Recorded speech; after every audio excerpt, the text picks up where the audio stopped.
Gandhi ji spent 15 years in jail and died for India. But India must never forget that when our leader was sleeping on the floor in a British jail, their leader, Mr. Savarkar, was writing a letter begging the British for mercy. क्या सावरकर एक गद्दार थे या एक वीर, एक freedom fighter थे? सावरकर माने तेज, सावरकर माने त्याग, सावरकर माने तप, सावरकर माने तत्व, सावरकर माने तर्क, सावरकर माने तारुण्य, सावरकर माने तीर, सावरकर माने तलवार। हम पूरी सच्चाई आपके सामने लाएंगे और वीडियो शुरू होने से पहले ऑडियंस के लिए डिस्क्लेमर है कि वो इस वीडियो को कंट्रोवर्शियल पॉइंट ऑफ व्यू से ना देखे। हम वीडियो में लेटर या फिर मर्सी पिटीशन के सारे सच को जानेंगे।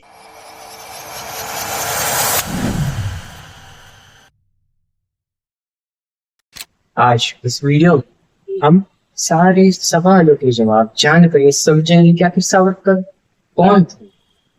लेकिन हमारी कहानी को शुरुआत करने से पहले जानते हैं सावरकर जी के बारे में। विनायक दामोदर सावरकर जी को स्वतंत्र वीर सावरकर के नाम से भी जाना जाता है। उनका जन्म महाराष्ट्र में नासिक से कुछ दूर भागुर में 28 मई 1883 को होता है।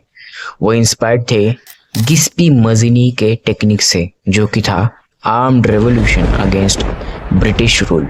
सावरकर अकॉर्डिंग टू पॉलिटिशियंस, कुछ पॉलिटिशियंस का मानना है कि सावरकर वॉज कावर्ड, और यहाँ तक कि कुछ बड़े यूट्यूबर्स का भी। लेकिन वहीं पर कुछ पॉलिटिशियंस उनकी आइडियोलॉजी को पूजते हैं, उनको अपना आइडियल तक मानते हैं। सावरकर जी का व्यक्तित्व विशेषताओं से भरा था। शस्त्र और शास्त्र दोनों के उपासक थे। वैसे ही जहाँ पर राहुल गांधी सावरकर जी को कावर्ड बोलते हैं, उसी जगह पर इंदिरा जी ने सावरकर जी पर एक बात कही थी कि सावरकर का ब्रिटिश सरकार के खिलाफ साहसी विरोध हमारे स्वतंत्रता आंदोलन के इतिहास में एक विशेष स्थान रखता है। उन्हें उनके देशभक्ति के जज्बे और लगातार बलिदान की भावना के लिए याद किया जाएगा। और अगर हाँ, किसी को अगर प्रूफ चाहिए तो नीचे डिस्क्रिप्शन में जरूर देखें।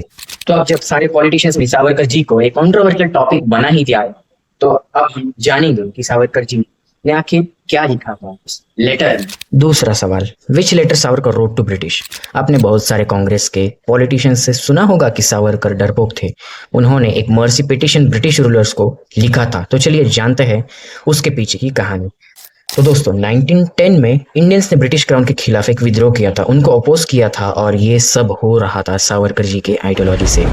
जैसे कि सिर्फ एक इंसान काफी है एक इंडिपेंडेंस की चिंगारी लगाने के लिए। लेकिन तब कुछ समय के बाद सावरकर जी को जेल में डाल दिया गया था।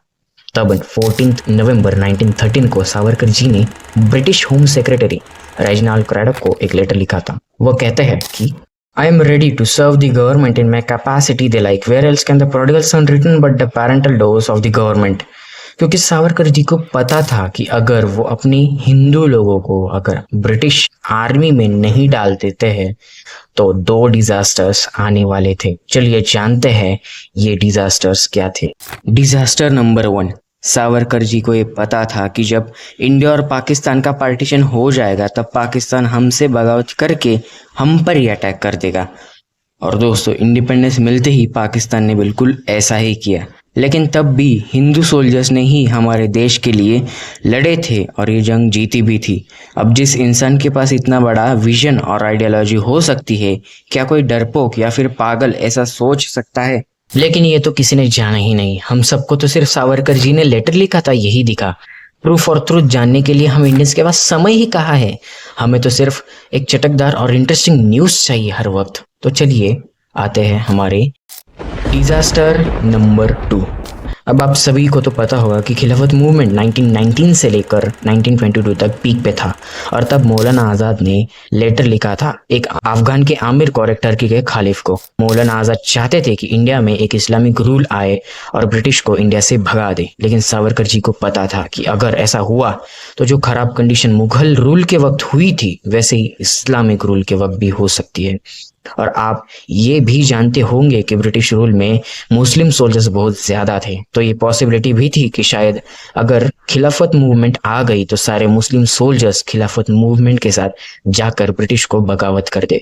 लेकिन अगेन यहाँ पर भी सावरकर जी ने जो लेटर लिखा था कि हिंदू लोगों को ब्रिटिश आर्मी में वह जाने के लिए बोलेंगे।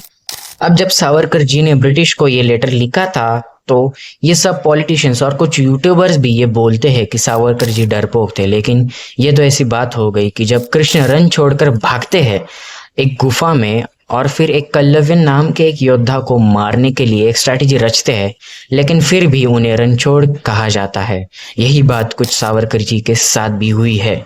उन्होंने ये जो लेटर लिखा था वह एक स्ट्रैटेजी बनाकर लिखा था कि प्रॉब्लम्स को टैकल कर पाए। अब कंक्लूजन तो यही निकलता है कि Savarkar was a brave freedom fighter. अभी के लिए बस इतना ही। जय महाराष्ट्र।